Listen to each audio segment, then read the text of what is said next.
Hello, welcome to Conversations with Educators. I'm your host, Jerome Ellison, and today I have a special guest, Sade Darlington. Thank you, Sade, for coming on the show. Thank you. Thank you. Thank you. I appreciate you. So I like to start with a quick game, right? This is a quick game I call Start, Bench, and Cut. So it's like a team. I give you three options. The first thing, the thing that you like the most, you'll start. The thing that is second most, you bench. And the one that you like the least out of the three, you cut it. They can't make the team this year. All right. Okay. Okay. So I want you to think back to your school experience, right? Which one would you start, bench, or cut? Your elementary school experience, your middle school experience, or your high school experience, and why? Can I cut all three? I would start high school. Okay. Just because I was in an amazing band program that gave me the opportunity just to like get outside of myself and come out of my shell. I would bench elementary just because I don't really remember it. My parents were going through a divorce and we moved a lot. So I didn't have like, oh, this was my favorite teacher in elementary. Okay. So it doesn't have a positive or negative. Middle school was horrible. People were mean. I have very African American features that were not celebrated 20 years ago. Very true. So kids were just, I was called Bubblicious. And I remember I came home one day and I was crying. I was like, Mama, they said I got big lips. And she's like, the bigger the lips, the juicier the kids. Hold on. Man, I'm 10 and I don't know what you're talking about. So I remember that line. I definitely remember that line. I was 10. I didn't know what she was talking about. But that would be my order. I would start high school just because of band. Nice. Cool. All right. So let's get into some reflective questions. So why did you choose to get into education? So I worked in mental health for 10 years. And my last position before transitioning to education, I was a mental health therapist for children in foster care. And my primary job was to meet the kid where they struggled the most. And most of my kids struggled at school. And it was because their teachers didn't have the same training as their foster parents. You know, their teachers didn't know, when they start to explode, these are some skills you can use. They didn't know about TBRI. They didn't know about reflective talk. Like the teachers didn't have these skills. And so I was like, I can go from school to school, meet with teacher to teacher, but how much more influence would I have if I was at one campus with the same teachers every day to help them understand better, like serving these kids and their mental health needs. So that's what made me say, let's try this education route for a little bit. So that's how I got into it. I love that. I feel like it's so important, especially nowadays with the pandemic. I feel like, we spoke about this before, I was like, nowadays is more of an awareness around the importance of social emotional learning and mental health, right? For teachers, for students, for parents. We can't address the academics unless we make sure the social emotional well-being is supported on a consistent basis, right? So I'll ask you this. What has been your biggest challenge trying to work with teachers and work in the school and get them to, implement these new strategies and techniques into the daily basis? So there are a couple of things that come to mind. One is, and this is what I would say to anyone that thinks, I want to go into school counseling, I want to work with kids at the school level. You have to be steadfast in saying, like, I'm not going to move from this subject. I think when you work with people whose whole mindset is academics, you bring in somebody whose whole mind is heart and mind. And it's a clash at times because they're like, well, we got to get ready for this, or that. We can't get ready for this, or that if kids aren't okay. And so one of my biggest struggles has been like, I constantly feel like I'm fighting against like just the norms of school because I won't just sit back and say, oh, okay, yeah, we can worry about this at the end. Another struggle is just kind of like finding where do I fit because I don't touch academics. I've never been a teacher. I don't want to teach. I don't understand teaching. And so for me, it's finding that sweet spot of, yes, I understand they need to get their lessons and they need to be academically prepared. But one of the issues we're seeing, especially in Black and brown babies, is they can get to college, right? But they can't get through it because they don't have the skills to, I failed a test or I got into a fight with my roommate. Now I'm about to leave. Wait, they don't have coping skills. They don't have the skills to go and talk to their professor and advocate for themselves. And if I look at it even more like at a deeper level, it's not really a black and brown issue, it's a green issue. Kids who come from poor or low SES backgrounds don't have the same resources as kids that go to private school or Mm, live in wealthier neighborhoods. Their schools aren't built to get them prepared for life, it's prepared to get them out of school. mm, that's deep. Just those everyday challenges and being a woman of color and sitting back and saying, I'm a part of the problem sometimes, it's hard. Wow. It's hard. Can you go? Can you touch on that more? What do you mean as a woman of color? How do you think that contributes to the problem? Um, so I would love to think that my voice is valued. Hmm. But most times as people of color in education, our voices are silenced until they're needed. Mm, So I've always said, like everybody wants to get black men into the classroom. We need black teachers. We need black male teachers. But do you want them for their voice or for compliance? And so the issue is, yes, a black man in the classroom is a scare tactic.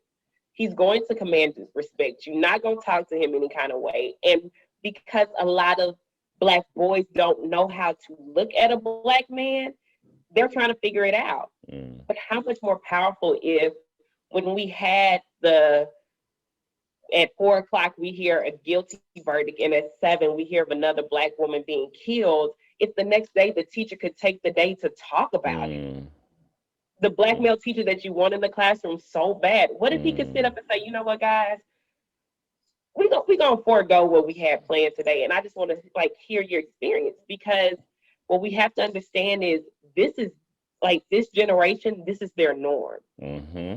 I only know of one black man being killed in my entire Yeah. childhood, and it's embedded in my heart and spirit, but they hear about it every day.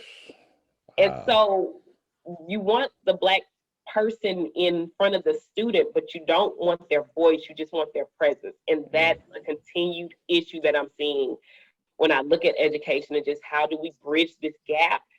And we don't have the answers yet. That's so deep. I mean, so many different things like really struck a chord. The one thing you said too, is that it's the norm now. Like for us, for me growing up, you had the Rodney King situation, and you heard there's one or two situations besides that, but now kids are seeing it on a daily, weekly basis, and it's on their phone, and they're watching the videos over and over, and they're seeing the trials, and that's traumatizing, and that has an impact on our black and brown kids and our white kids and our other kids as well, because this is something that it's traumatizing. And if you don't get a chance to talk about it, you don't get a chance to express your feelings about it, especially if you're a black and brown student, then you have to hold that in. And there's trauma and there's anger and there's bitterness that builds up towards society, because you're watching people who look like you. And there's a fear that builds up because you can one day be an adult and have that happen to you. So you don't really feel safe a lot of times. You don't feel safe in schools or in society, because as hard as you work, as much as good as you do, eventually you can be someone who's killed in the street for doing nothing.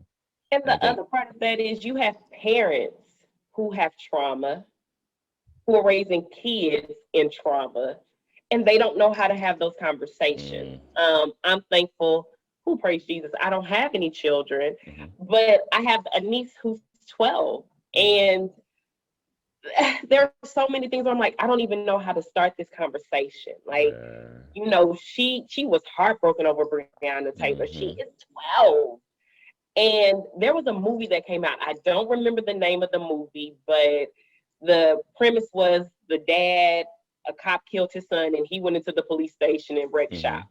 mhm, mhm, And my niece watched that movie and she called me in tears. mhm, And she was like, she's asking questions beyond her emotional level because they're in her face. Like, how do we do this? And why do they keep being able to do this? And as a black woman, my grandmother can't tell you why. My mm, mother can't tell you why. I'm trying to grapple with the why, but this is just our legacy. This is our lifespan in America. And now you have our generation trying to change it, but we're still grappling with I could still be killed. mhm. So it's interesting in the school setting to not have that space to say, I need a break, even as an educator. Yes. Oh man, even as an educator, and for me, being a black male educator, you touched on so many things there, right? you have an experience. I have an experience growing up through the public school system, through the system, and feeling voiceless, and trying to deal with what you have to deal with to make it through. And I also now have, as a teacher, get into the field to try to change the system and work and support all kids, but specifically our Black and brown kids. Yeah. And seeing some of the things they have to go through in the system, and then seeing how society hasn't really changed in terms of racism, all of that wears on you, right? And then in the school, like you said, when you're only asked to be that disciplinary person, or be the person that handles behavior, and that's not really what you want to be, because you're coming down in a negative way to a lot of the kids sometimes that looks like you. Yeah. It's a weight on your shoulders. And this is why it's hard to get Black men into the field, or the Black men who get into the field end up leaving, because they feel like they're doing almost more harm than help to some of the kids that they love the most. So that's just another challenge on top of it. Like, we want to say, let's get more Black male teachers into the field, but what are we doing? How are we setting up the system to support them, to allow them to grow, to get them the support and self-care that they need, and to give them some real power, not just a position, some real voice and real power that can really create change in that school or in that school system. I mean, even for me, I have had to come home from work and say, wait, I don't think I handled that correctly, because my role is sincerely not to make sure the kids are okay. Mm-hmm. If you are in a role as a school counselor, or you work with 504, you work with RTI, or your role is to make the kids compliant. So I've had to, my first year, my teachers call me Debo. I'm a threat on campus. They will say, I'm about to call Miss Darlington, and kids shape up. And it shouldn't be that way. Nope. But what I had to do was, yes, I go in.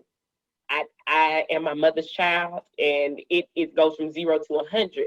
But I'm also very, very intentional on, now that we've got you settled, what's going on? Yeah. Like, I can't send you back to class and I just laid into you and that's it. Like, okay, what are we going to do better? And a lot of people don't have the time to do that, nor do they have the capacity, because it's like, I got 5 kids sitting in the hallway that I need to go check. And so that's the struggle of being a woman of color, especially from a mother who took no trash. When I see my kids acting up, me and you about to have a conversation, and it's not going to be a pleasant one until we figure out what's going on. That's it. And I think for too long, we as educators in schools have tried to punish our students out of a behavior, right? Instead of looking at that behavior as the student expressing some kind of need that they need to be met, that they're not getting. So having that conversation will help you bring out that need. But too many times, because one of the reasons why is because we're so short on time, we just want to say, you're punished, you're get out, let's move you out the school, to suspend you.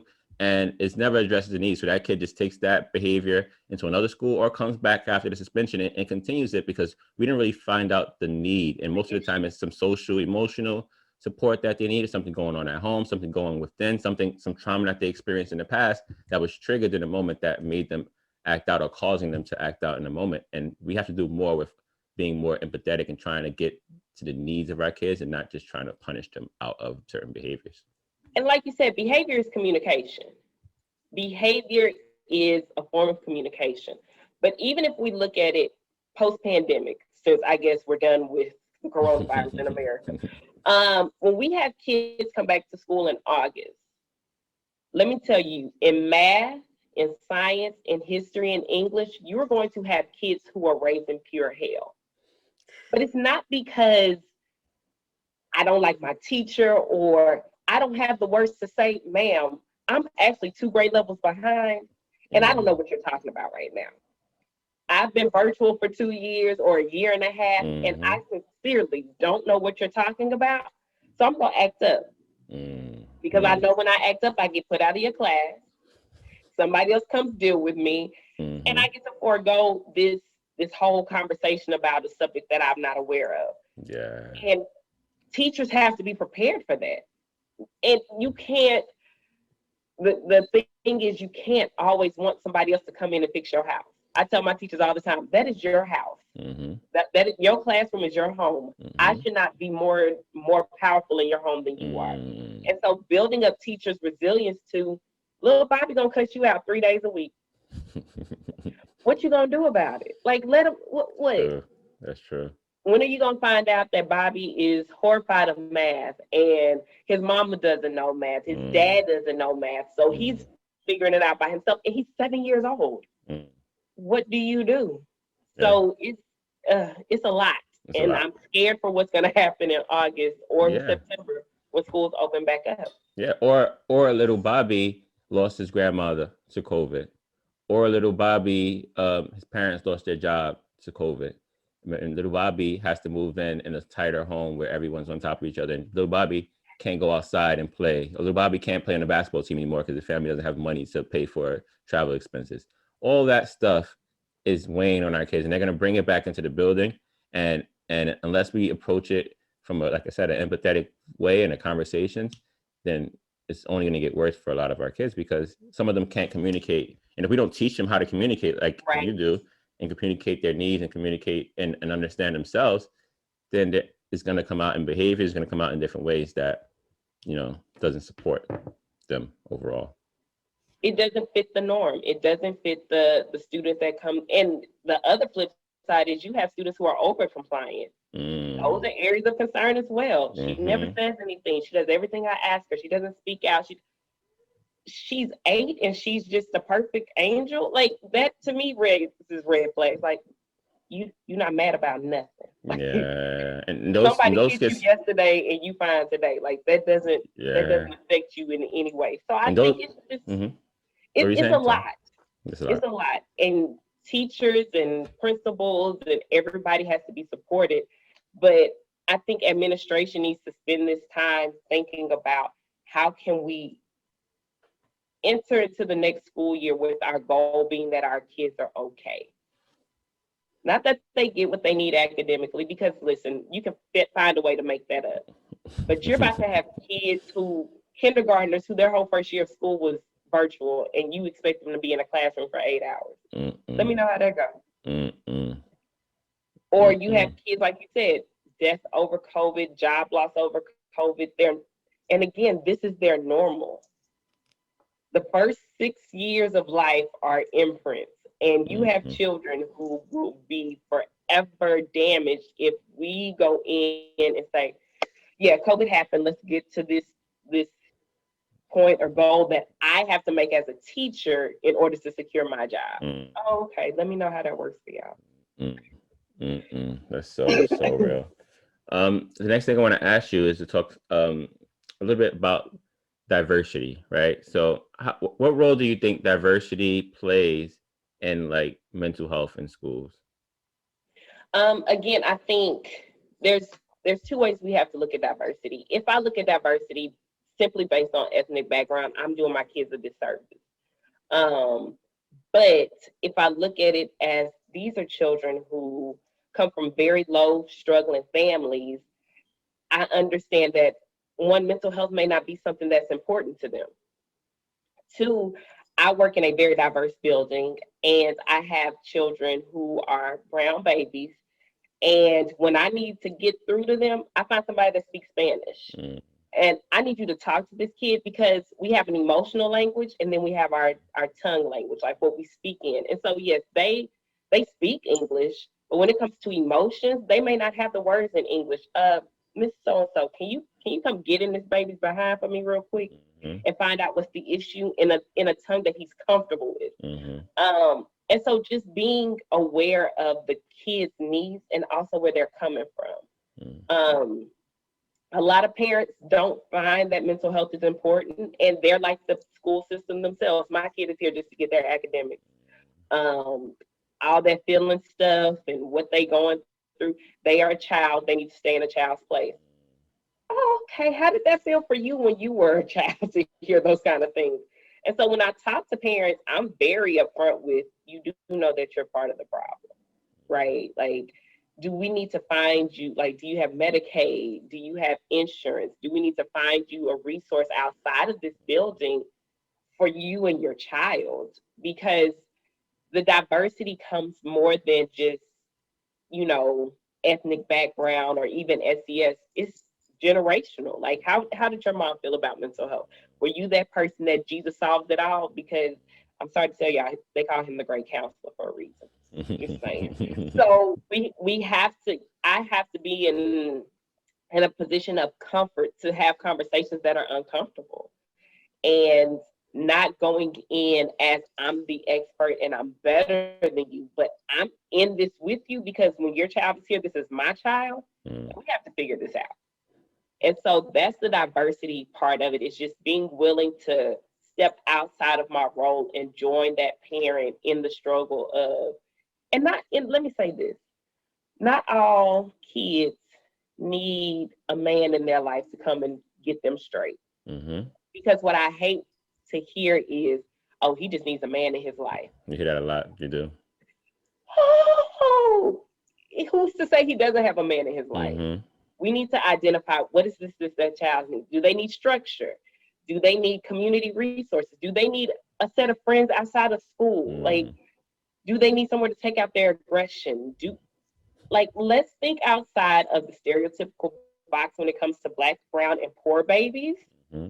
and be real and say, that's what we're here for, right?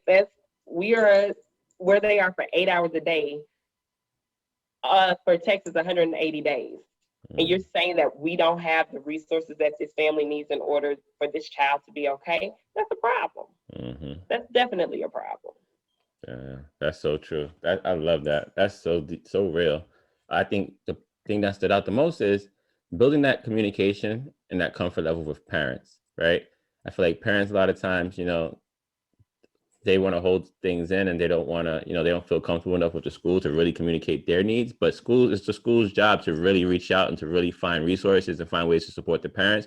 Because the more you support parents, the more they're in a better place, the more it trickles down to the student, and the more the student will be more loved and better served overall at home and at school. It has to be that strong connection between at home and at school. A lot of schools talk about school community, but a lot of times it's performative and it's for the look.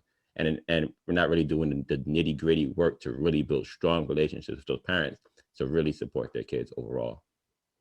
I mean, I look at certain things and I'm like, we celebrate such amazing things to me that should be normal. I think it was in Mississippi where a principal turned an old classroom into a washroom for his family. Mm-hmm. Mm-hmm. Why is that? I mean, great. No. Trust me. But in 2021, why is that not something that's just a norm across?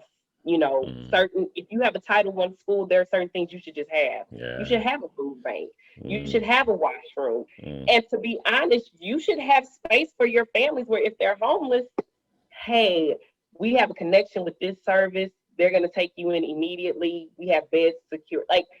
And that's the work that I love to do.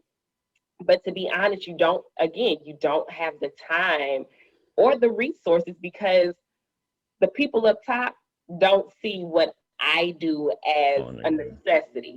If it's between how does this child feel and how is this child performing, their performance is always going to be their first choice. And so that's the struggle and that's the fight. My principal will tell you, Darlington gets on my last nerve because I'm in meetings like, hold up, wait.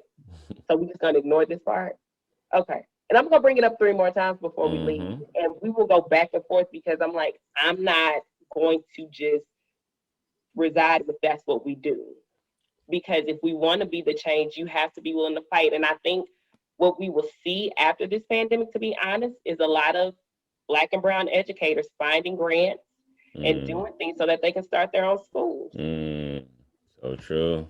Wow. And that is so true. I'm not going to write no grant because I think they take 52 years to write, but it gets to the point where you're like, I don't see what I need to see. And so how can I create an avenue for children to be the primary focus of my school? Surreal. And so I think I would be interested to see where we are in education in the next 5 years. Yeah, that's so real. That's so real.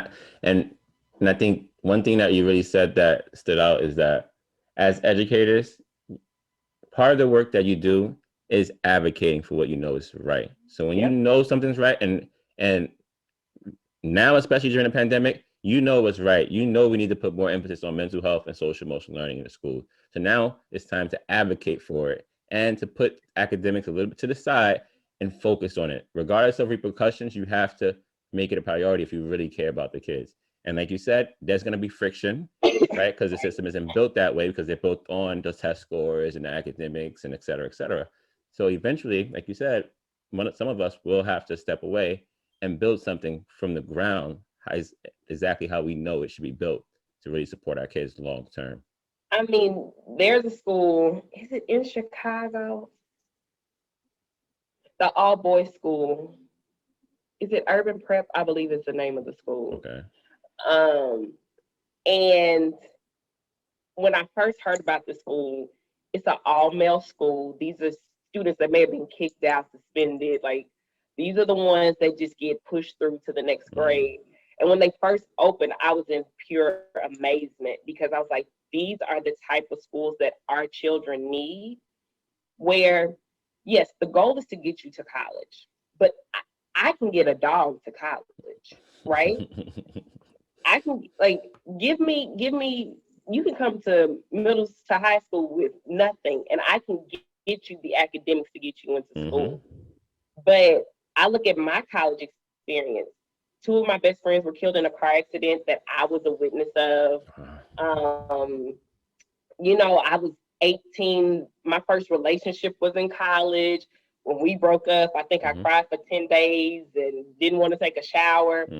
But we had counseling services on campus.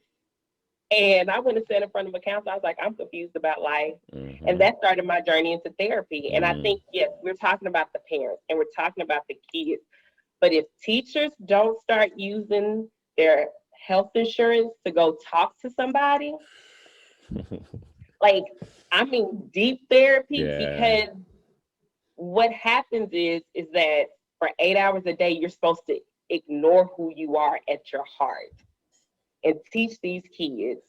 And then you work after school, and then you go home. And I always tell people, like, during the COVID experience, I have been very thankful that I don't have a child, because I've come home mad about life. It's real. And I'm like, yo, if I had a kid, they would be like, my mama is legit on something, because she just came in yelling for nothing.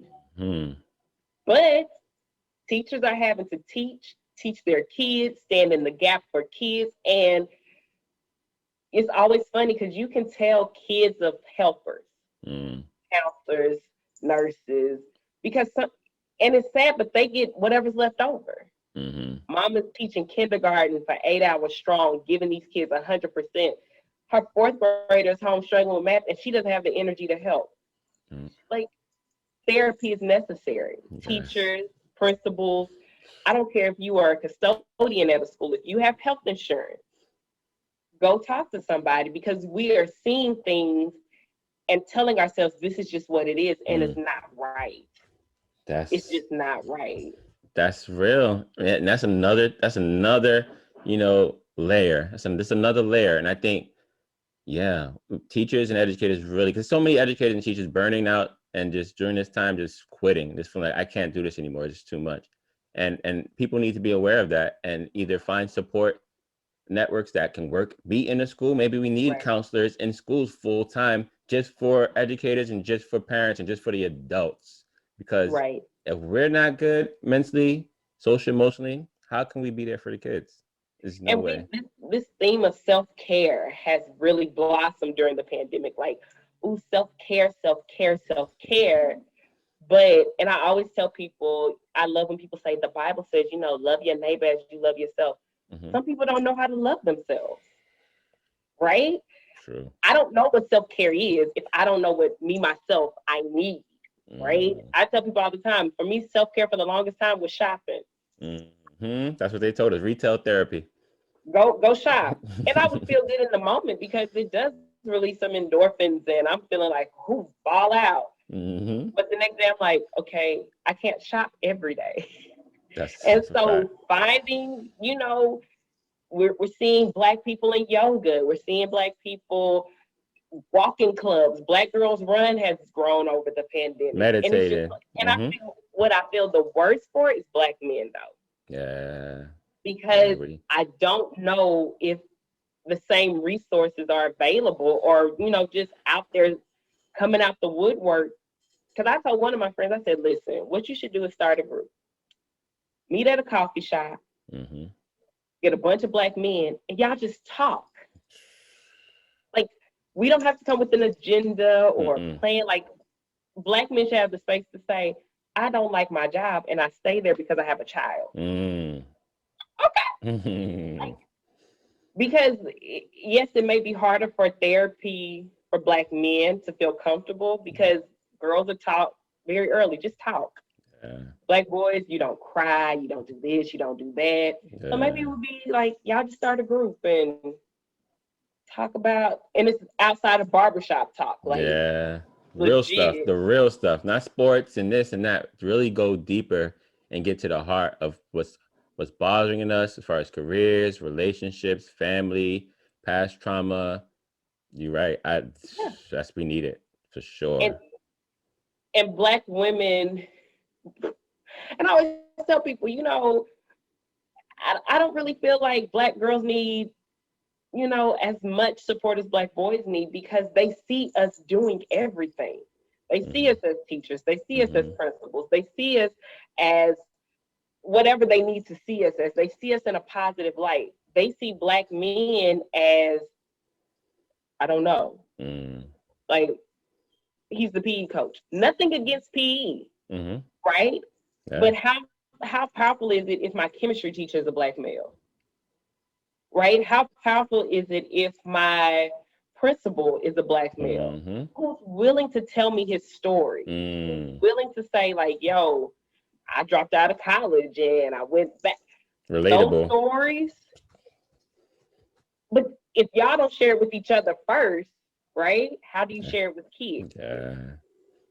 That's so real. And that's so real, because a lot of times in any field, right, when you have a Black man excel in certain fields that are like rare in certain areas, sometimes they don't share their story. So a young Black youth growing up almost seems disconnected from that person. They don't feel like they can be that, unless that person can share their story, and the kids can see similarities with their life experiences and how this person was able to overcome all the obstacles that we even discussed in this conversation to get where they are. Then it seems more realistic that, I might be dealing with this. I may be poor. I may not have this and that.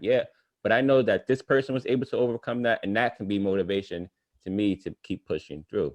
So we definitely need more representation, especially for Black men in so many different fields: science, STEM, teaching, all of these fields, because it opens up the possibilities for our youth.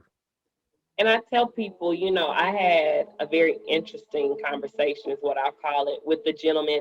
And he was like, Barack Obama shouldn't be the model because he didn't struggle. And I was like, I'm sorry he didn't, get it out the mud, which I guess is the new thing. That's the new thing, yeah. You have to get it out the mud. And I tell people, although I was raised by a single parent, I don't know what it's like to miss a meal. I don't know what it's like to not have lights. Like, I don't have that low SES struggle. But what I do know what it feels like is to be the only Black girl in your class, and your teacher is very pointed in proving that you don't deserve to be there. So when I connect with my kids, it's not on the whole like, school lunch was the only lunch I had too. No, people counted me out before I was even in the race. Right? I had teachers who did not believe that Sade Darlington would be anything more than a teenage mom. Not because of my actions, but because of the color of my skin. Yes. And so finding something, right? I think Barack Obama, Michelle Obama, Oprah, like, their stories are inspirational, not because they got it out the mud, but because of their perseverance. Like, what do I want to teach these kids? Be resilient. When somebody tells you no, you keep going. Barack Obama. When life gets hard, or you feel like you don't have a way, because we're so passionate about building up their their toughness, but build up their soft skills. Know how to talk to people. Mm-hmm. Know how to go into a classroom and feel comfortable sitting at a table where you're the only one that look like you. Because I'll tell anybody, my degree stands against anybody else's. I dare you to tell me that I don't know something. Mm-hmm. So it's just that whole idea. But again, you have parents who have educational trauma, parents who are passed through. And the thing that we have to understand as educators is parents don't trust us because of how they were treated. Exactly. So you have to build and earn that trust off the bat, and you have to be Every accepting day. that because that's how it's been. You We know, failed so parents, many people of color for so long that you lost trust. So you have to work constantly, consistently to build back that trust. That's like one of the first steps. and being from the South, right?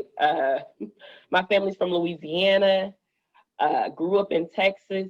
I remember as a young girl sitting at the feet of my grandmother and her sisters and hearing some of the stories about Mr. So and so and when the black kids, when we integrated, and I'm sitting there like, and you're the person that's responsible for my education now. Like, your whole viewpoint of it is skewed. I'm a first generation college graduate, and was it easy? Not at all. But people didn't have the resources to tell me, Sade, this is what you need to do next semester. Like, this is what you need to look at. And so mental health was my saving grace because I could go to my therapist and say, I don't think I want to be a teacher anymore. Like, but I feel like a failure. You know, like, how do I process those feelings when I want to change my major and my whole family is sitting here like, you got 4 years. 4 years. After that, you are a failure to us. My family never said that. You feel but it though. that's how I went into school. My mom was like, I don't care when you graduate, just finish. Oh, okay. So, but I learned the skill to tell my mom I feel like I'm failing because I've changed my major 3 times. That's real. That's But it real. worked. I And love kids that. have to be taught that from kindergarten. I don't know where in the Black and brown community we got the ideology that feelings start at 18. That's when you have a voice. That's when you can start telling me how you feel. I don't believe in kids being disrespectful, but I have kids that will come to my office screaming, hollering, yelling, and saying, I just need a break. Why? Because I took the time to teach them. When you're feeling overwhelmed, I don't care what you say, I don't care what you do, but you're not going to be disrespectful to adults in these buildings. And what you're going to do is you're going to come in my office and tell me what you need. You need a break? Go over there in that corner. I'm going to keep typing on this computer. And when you're ready to talk, we can talk. They're 7 years old. They don't, that's not something that's learned naturally. Nope. So it's bigger than mental health at this point. It's bigger than social and emotional learning. It's really equipping kids to be okay and building up that community of, I have parents that will literally cuss me out. Like, come into the, you ain't this, mama ain't this. And then the next day be like, oh, Mr. Darlington, thank you so much. And I wonder why your child acts the way that they act. Okay. Oh man. I see what I'm dealing with here. For sure. All right. This is the last segment, right? So this one is called Choose Your Teachers Wisely. So as you know, education happens in schools, outside of schools, just in life overall. So I want you to give one shout out. It can be a person, it can be a book, it could be a thing. One shout out to something or someone who has educated you to be a better person. Who would you give a shout out to and why? Very easily, my mother. Very easily. Worked in banking for 33 years. And growing up, I didn't understand her 80-hour week because it felt like at some point my sisters and I were taken care of by our grandmother or by an aunt. And I was like, where are you? Right. But what she made intentional was anytime she was in the community, we were there with her. Anytime she was doing a back to school event or she was doing a block walk, national night out, we were there. And I would be miserable because I've been in school late hours. I want to go home and go to bed. But what she taught me was I can't call myself a leader if I can't serve. And in serving, I'm not coming down to where these people are to meet a need. I'm literally joining in with them, trying to understand what is it beyond what we said and what we've done that you need to feel supported? I'll tell this one story. Mm-hmm. We were here in the South, we have a grocery store called Albertsons. Okay. Okay.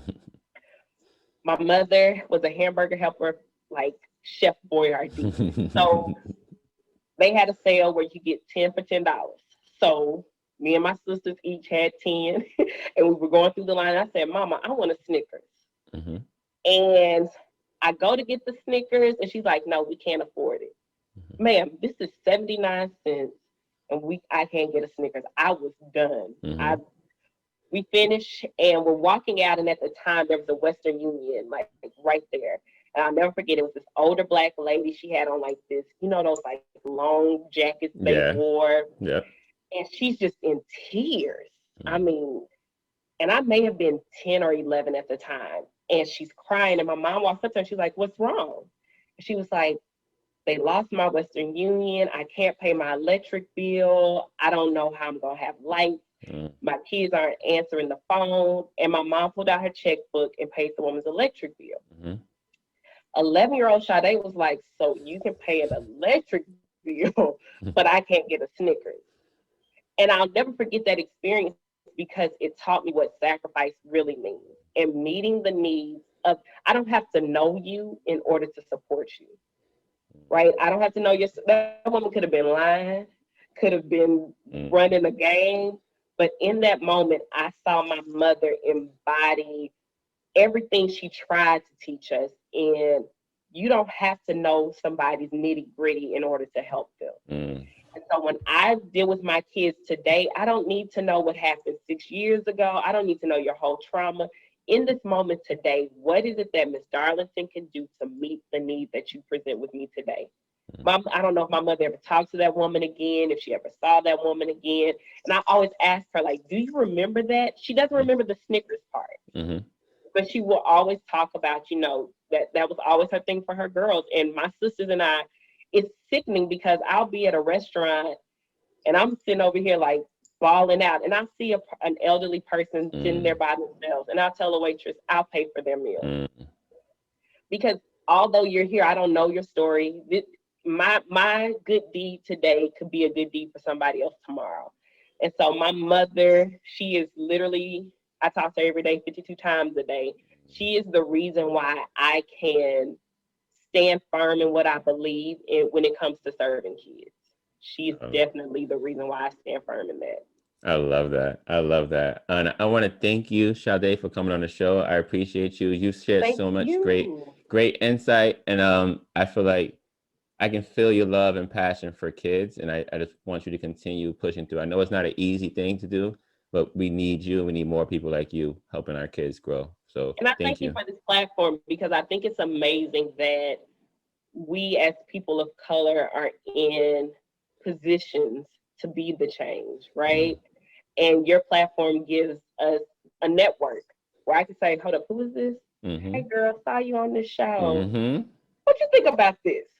And I think that's what's going to be what, like I said, in the next 5 years, what I think is going to have happened is that you'll have people from New York coming to Texas saying, hey, how can we work together to make this a thing? Or how can we, like, I see over here in this area, they don't have this or that. What do you think? And I think we are this group of, I guess we're called millennials. I don't know what we are. But I think this group is at a stage of, I can't be complacent anymore. Because at this point, like, I've worked too hard and invested too much money in myself to just sit and do a job just to do a job. That's it. That sums up the reason why I started this. That sums up my purpose overall in education. And I think that's it. And I think it goes back to the story that you shared about your mom, right? It's like what she did to help that person she didn't know. It was an example for you and help build the character of the person you are. But that's what we need to do as a community, right? Especially in terms of education and supporting each other. We need to reach out to each other, whether we know them or not, and find ways to support and build each other up, because overall, it's going to uplift our entire community the more we help each other out. So I love that. Yeah, I think at the end of the day, the goal is being a true support, right? Not a fixture, but a true support for kids. And not even just kids in college, young adults, Mm-hmm. just how can I best serve? And my mother always says, you cannot lead if you cannot serve. Mm-hmm. I love that. Let's end on that note. Thank you guys for watching. Stay Thank blessed. And remember, you. education over everything. Bye.